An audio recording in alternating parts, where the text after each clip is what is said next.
Hello, everyone. Welcome. I'm Fibonacci. I lead BD for Super Team Canada, and I'm here with Rich King, founder of RPS AI, for fundraising and investor pitching for frontier builders. I'm very excited for this one as we are in the final stretch of the Coliseum Frontier Startup Competition, and teams are starting to round out their pitches and record. So this will be a very helpful tool for you to think about what you need to present from an investor perspective. Coliseum, the Frontier competition, it is on now until May 11th, when submissions are due. And ultimately, Coliseum is a incubator and investing $250,000 into a number of startups. So you'll want to be able to think about your pitch video from an investor or fundraising perspective, and this will really help to shed light on that.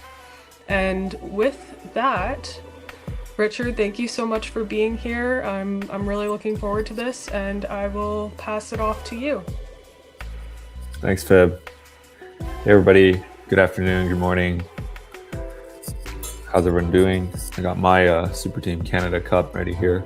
It's 11 a.m. on the West Coast, and glad to be here. I'll just do a quick self-introduction. My name is Rich. I previously exited a startup to private equity in 2019. Today, I am a Super Team member and co-founder of RPS.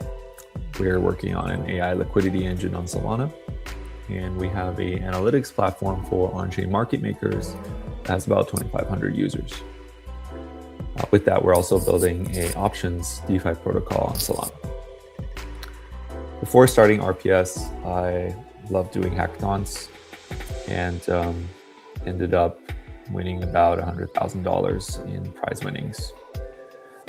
And before I found out what I really wanted to focus on, which was RPS today, we also raised 7 figures in venture capital in 2024 from crypto investors like Delphi Digital, Wintermute Ventures. I recall pitching investors was not a unpainful process, so to speak. So wanted just to do a short presentation video to kind of go through the process and hopefully share some insights and help other founders along the way. So I have a pitch deck that is ready. There we go. All right, so beyond the pitch deck. Oh, that's me winning some hackathons there. Okay, let's kind of start off with some stats.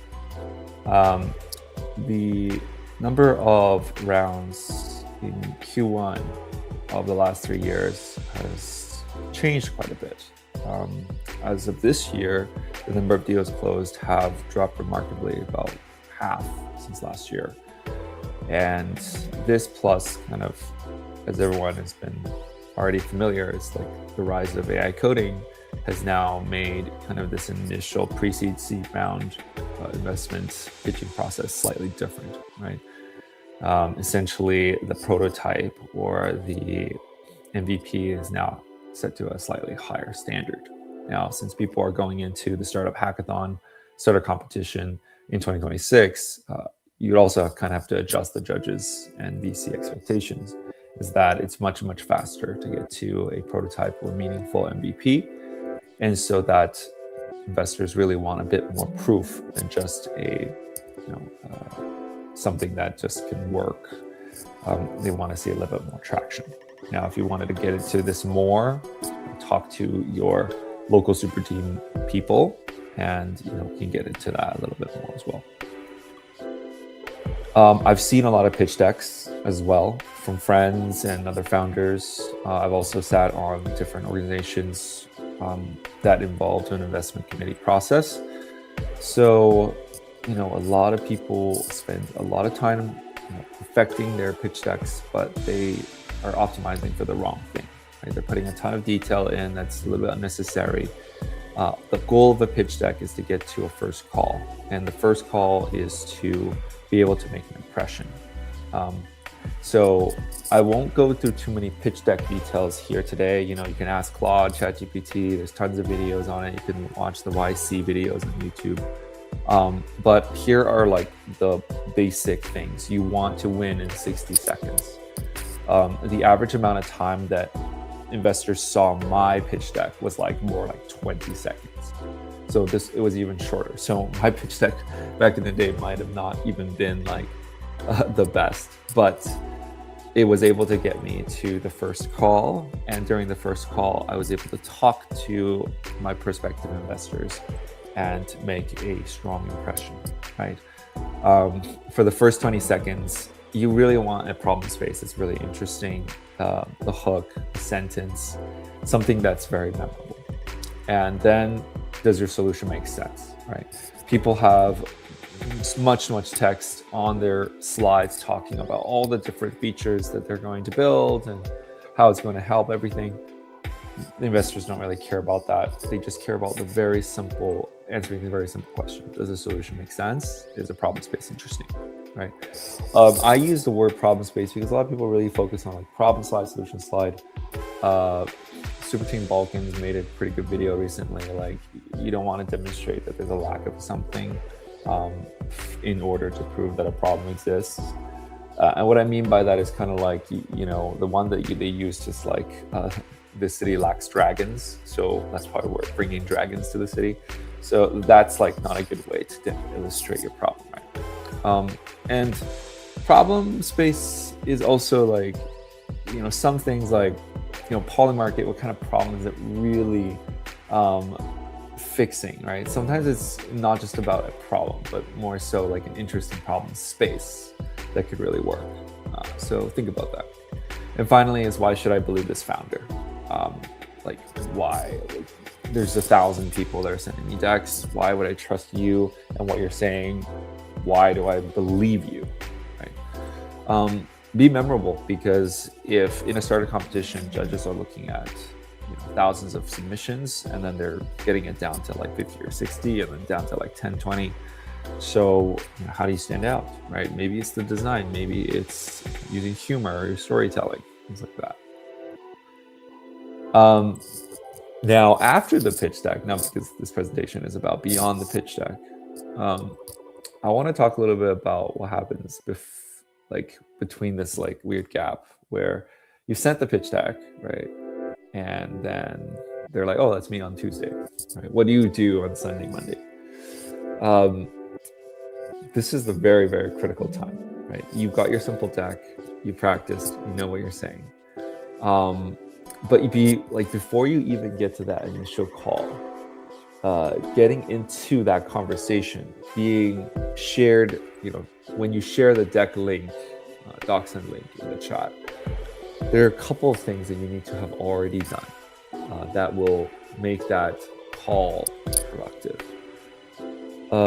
You've probably heard of getting warm intros. Now, you might think, oh, I got the intro, I sent the link in the chat, my work has done, all the heavy lifting will now be in the call. No, because how you got to that point is also quite important. Unfortunately, your deck, it doesn't stand in a vacuum, and neither does you. So when you get into that call, the way that you were introduced by your friend or mentor or startup community also matters as well.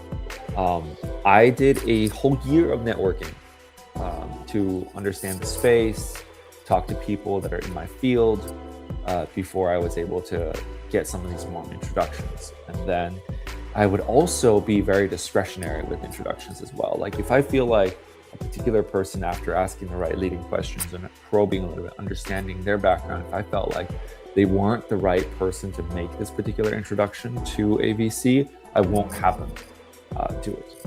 So, some introductions you want to wait. Some introductions you could probably go ahead and do early. That really depends on kind of what your top investors are. We call these target investors. With the case of the startup competition, it's really a good opportunity for you to be introduced kind of organically to these things. But if you can build your own community signal, or what I call ecosystem pull, so that people in your community and outside of it have some way of knowing who you are and then getting the warm intros, that really helps. And then finally, of course, materials are done. Now, you do the meeting, you do the pitch meeting, it goes pretty well. I mean, most pitch meetings do default to pretty well, but it's really after the pitch meeting do you realize whether it went well or not. It's very much a dating game. So if you haven't dated someone, then I recommend try dating. That's really going to teach you a lot about kind of the back and forth of like how investors work with you, talk with you, and that whole kind of communication ambiguity that happens. Basically, if the conversation is very enthusiastic, but the follow up is not enthusiastic, like, let me think about it, generic feedback, keep me posted on progress, no follow up questions, that means they're gone.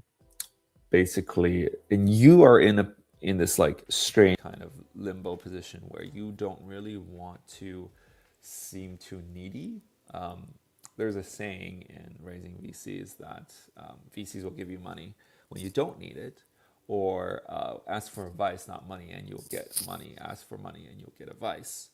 So there's a bit of a kind of a, I guess, like room temperature type of thing. You need to read the room and figure out where you are at in the investor's kind of state.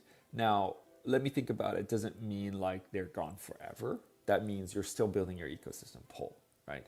If you're able to achieve some sort of great milestone that can create a lot of ecosystem pull, whereby your name or project is being reintroduced via warm introductions. Now that, let me think about it, could become a same day, next day reply, right? Because kind of like affiliate marketing or like display advertising, if the VC sees your pitch deck and then hears from another investor talking about your pitch deck in favorable terms, then they're more than likely to go revisit that. So I'm not saying that it's like a one-time deal. You know, if an investor doesn't follow up after a single call, then you're doomed with that path. It really depends on that kind of ecosystem pull, right? So if you can imagine, you're going out on a date with somebody, and say you're the kind of investor side of things, you don't really find them that compelling. But then you hear your best friend talk about, like, hey, so and so is really great, and you're like, really? Okay, let me rethink about this. Right? So that's kind of what happens after the meeting. This kind of like follow up after the meeting is very vague, and it's something that you'll become very good at. I think the stat recently is people close rounds doing between the average round takes about 40 to 60 investor calls. So, and you want to bunch all of these calls within basically a 2 week period. To achieve that requires heavy preparation. Like I said before, like how do you even know like 60 investors in your Rolodex? Do you have a list of 60 investors that you can get warm introductions to? That's quite challenging, and that's why I said like the preparation takes like almost a year in advance. Now, if in the context of a startup competition, you kind of have a cheat code, right? You instantly have all this publicity from investors that are interested or following the competition. That's a great way to get a quote unquote semi-warm intro to maybe 20, 30 investors right away. But that doesn't mean it's the end of the game. Like if you really want to raise like 7 figures in funding, you need to start networking like today, right? Going to all the events, talking to different established founders that have already these networks built out, angel investors ecosystem within the super team and outside within the Solana sphere. So how do you get 60 calls in 2 weeks, right? Each call, they basically need to be back to back. You're doing 20, 30-minute calls, 15-minute breaks in between Monday to Sunday. and trying to stack as many calls as possible. Why the 2 week period? We have this thing called raise momentum, which is like basically you as soon as you put your pitch deck out there and you send to one investor, it basically seeds the community of investors, everyone that knows about you, within the next couple of days. And so before you get the first no, which you inevitably will get the first no, you've already talked to like 5 or 6 investors, and it was 2 no's and 3 maybes. That's already pretty good stats, right? If you could get, out of the 60 investors you talk to, like 55 no's, but 2 maybes and 3 yeses, then you are done, right? And how do you get to that extremely quickly? Is you condense the amount of time, and you create more FOMO. You get investors talking about you, all within a very, very narrow time range. And that's a good thing to do after the startup competition. Yeah, so that's pretty much the whole presentation. Here are some just like do's and don'ts. Do's: articulate your vision in one sentence. Right? Do your mom test. Make sure that your whole thing makes sense and you're not rambling. Whenever you do, whenever you get an email from an investor or you get a message from an investor, follow up immediately. Unless you are kind of at the latter phases of the investment process in which you already have term sheets, then you can kind of play like hard to get a little bit. But I would be careful with that in the beginning. Really just follow up quickly. Track investors, use a CRM, right? Open up a Google Sheets, have all the names, all the contacts where you met them, what you've talked about with them, what stage they're at, have you sent the deck or not, do they seem more, who made the introduction, the warmness of the intro is also extremely important to build rapport in the call. And then, what their check sizes are, do they lead rounds, do they follow rounds, things like that. Set a hard close date for the round. Basically, you want to set up your round and say, hey, I'm going to finish raising in 2-3 months. And if I don't do that, then that means that means you're not ready. So set a hard close date and then like really commit to it. Like get your calls lined up. Chase a soft no for more than a week. Yeah, don't chase soft no's for more than a week. Leave them be. Let them come back. Let them do their own research. Don't dress up vanity metrics. A lot of people like to annualize daily revenue and say ARR. Don't do that. It's just not very cool. Just be honest with whatever you have. Now you can embellish things and make them look good and talk about them in a good kind of framing, but don't there are lines there, and I think everyone that's reasonable has a good gut check on that. Know all your numbers. Leave a round open-ended. You need to have a date to kind of create that FOMO and expectation for when things close. And don't burn bridges. Don't crash out on call. Yeah, that's pretty much the presentation. Hope that was helpful for everyone. And if there is a way for this presentation to ask questions, shoot me any questions, or you can add me on Telegram and DM me, and I'm happy to help.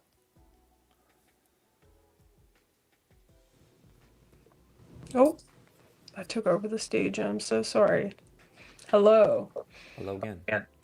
Good to see you. That was extraordinarily insightful and helpful. I think a lot of builders may not understand the amount of time, the amount of meetings, and the process that it really takes to raise. So that's it's really great to get sort of an inside peek at the process.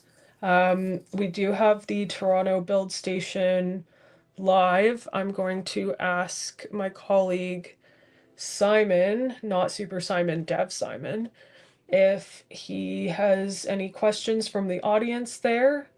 Simon, if you have any questions, can you just type them to me in Telegram? Audience, we can see the comments in the live chat, so if you have any questions, please throw them there.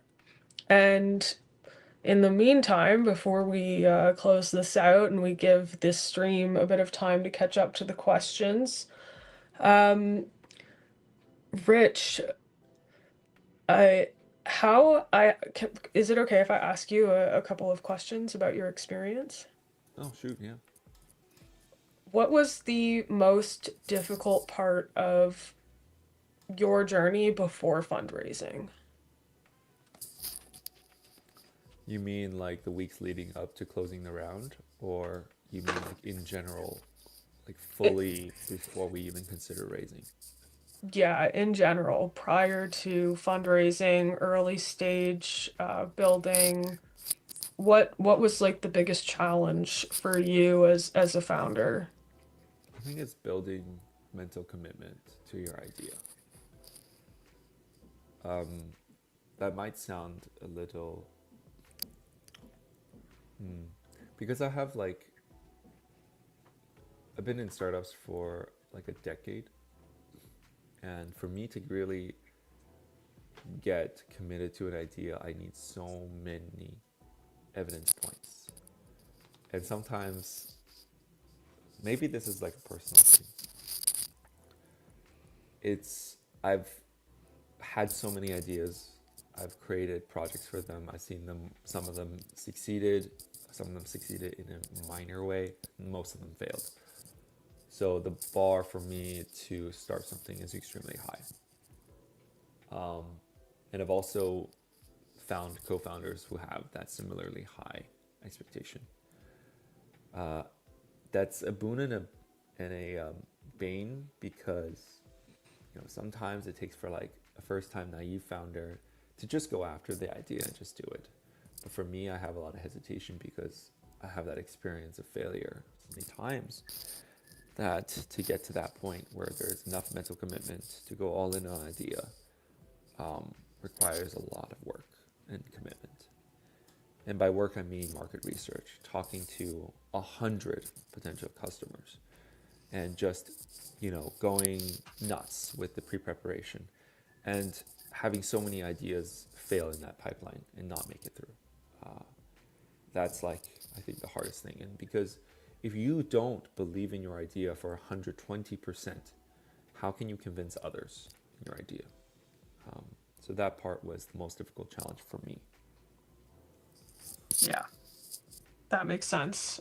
Um, it is, I think, for some people, very hard to self-promote. And in some ways, as you get more committed to your idea, some of us, like our identity becomes entangled with the idea or the problem that we're solving. And so then putting the startup out there can become sort of like putting yourself out there in a lot of ways.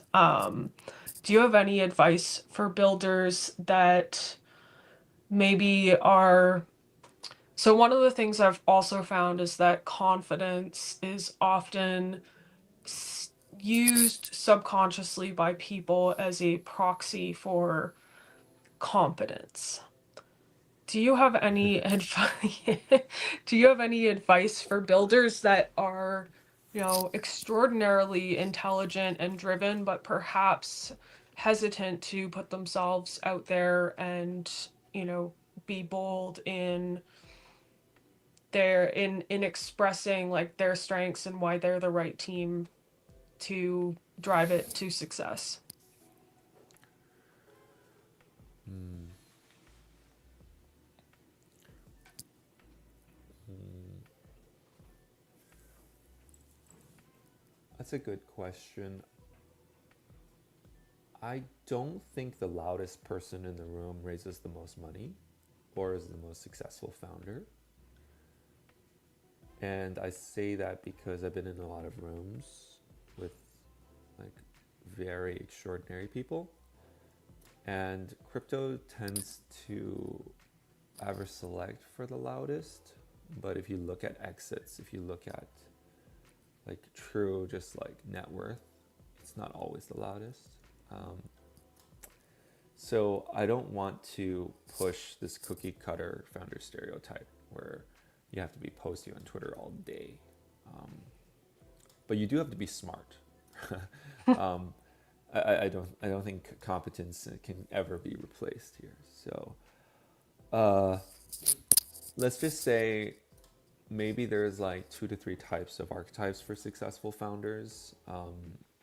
One that's a bit more bold, loud, can demonstrate the vision, but I don't want to fully I don't want to fully like discount the quiet founder who's very focused on a particular problem and they're very competent at it and they can show traction in other ways. And I think that's totally reasonable as well. Now, ideally, if you are less confident sounding, you get some coaching from one of the super team folks or someone from the hackathon that about narrative structuring. Like how can you tell your story in a captivating, compelling way? But you don't have to be like always out there, and then that's okay.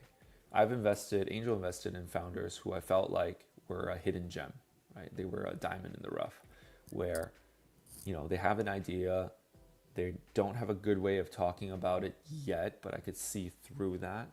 Investors kind of like that too. Like if you're the baddest, boldest guy in the room, they almost like want to be contrarian and not invest in you and invest in like this quiet guy that's been working on this routing algorithm for the last that's all he knows and like that's all he cares about. Like that's cool too. And you feel like that's the dark horse. So yeah, there's like basically 2 archetypes. Either way, you need to be competent. You need to be okay at storytelling so that people can stop and understand what you're saying. Absolutely. That makes sense. Um, yeah, I like that take. I like that take. I find in a lot of industries there is a bit of a leaning toward like the confident founder, or if you struggle to sound confident, that you can sometimes be underestimated, depending on who's in the room. But absolutely, I think a lot of our most driven and successful members at Super Team Canada are particularly quiet and humble, but have learned how to speak their narrative, so to speak. So that makes a lot of sense. I don't have any questions. Oh, I have someone typing from the build station. I don't know for sure if that will be a question, but they stopped typing. um, I guess my final question would be, do you have, if you had like, oh, yes, Chad Jective has asked, what advice do you have for builders grinding in Canada in particular? And I will say he's competing in Coliseum right now, kind of like trying to pull together his 3-minute pitch. Do you have any advice for builders like Chad Jective? And apparently the internet is having some issues at Build Station, so that's why we haven't gotten as many questions. The question was, do I have any advice for builders specifically in Canada? Yeah, builders grinding in Canada. And then I tacked on to that like Coliseum teams that are submitting in the next week. Mm, I don't think anything specific to Canada. I mean, I would say that's like if you're raising VC for something in AI or something, there's a larger number of bigger funds in San Francisco instead of Toronto, Vancouver. If you're talking about just like the geography of it, Canada has tons of exceptional founders um, from Toronto, from West Coast, from all over Canada, and it's like a really high quality founders. And that might also because our startup community is smaller in Canada. Mm. But I would say that, like, in terms of the percentage, it feels very high, just because there's so many more people in the States, so Mm-hmm. it gets diluted. Advice for founders. I mean, this whole talk was about advice for founders. I need to know kind of like more specifically you're asking about. Is it Um, fundraising, deck, product, go to market? What? Yeah. yeah, that's a good question. I think in particular, like, you're grinding for the last week of Coliseum. You have Oh, to last week submit. stuff. Yeah, what Yeah, should you do in the last week? You gotta submit in I mean on May 11th, so very shortly. What do you think? Oh my gosh, that's like 5 days. Um, Yeah. what do you think that founders should be focused on the most? Is it refining their narrative, finishing up their product, getting that proof of concept? Like, what would you say needs to really be the focus and like just get it down and right now? Yeah, I've been asked this by a lot of people who are Hmm. doing the hackathon right now. And I always ask them this question like, do you think you'll win first place, second place, or third? Just be honest with yourself. Like, are you going to win? Are you ready to win? And if the answer is no, then ask, like, why not? Like, oh, then they'll go, oh, well, I don't have this, this, this, this. Like, the winner will definitely have this, this, this. I'm like, okay, you got to go do those things in the next 5 days. Most founders have like this, they know what they really have to do. If you don't know what you have to do, then you need to lock in. But I guess if just like mechanically, what do you need to do in the last like 5 days of the hackathon? Well, in the beginning of the presentation, I said the bar has moved. Hmm. Judges, VCs, their expectations are far higher now. But that also is an opportunity for you to show how you've thought of things differently. If you sound like you're regurgitating Claude, that's not going to help. So key insights are much, much more hard to find and illustrate. Real traction is hard to stand out from kind of like, you know, the basic ones. And I think, once you get to the last day, I don't know if it's a recording or not that people are submitting or if it's a live presentation, but like you need to practice your pitch. And even, on the last day or two, it's too late to like find 30 more customers, right? Hmm. At that point, you are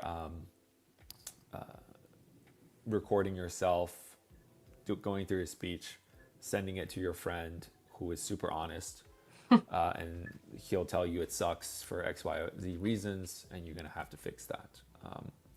And don't be too squeamish about like watching yourself over and over. Like if you go online, find a particular founder you admire, how they speak, how they go through their story. Does this feel like that? Right? Just be honest with yourself. Yeah. That's great. I like the why not question, like why not you as the winner? Yeah. And what will the winner have that you don't? That's a really great way to look at what you're missing right now. But also the great news is that even after submitting, teams can continue to build and do their marketing and refine their narrative on their socials, etc. So there's a ton of opportunities to continue to build those things before the judges get to interviews even. So it's very good. I so appreciate your time. Thank you for answering these surprise questions at the end. Oh, they're good questions. I had a few gems there that I'm definitely going to use in my, coaching conversations with teams in the next 5 days. So I appreciate that. And yeah, thanks again. This No was problem. very insightful and useful, and I'm excited to share the recording around to the teams who couldn't make it. Yeah, sounds good. Thanks, Fib. Thank See you. you around. We'll see you around. Bye, everyone. Good luck.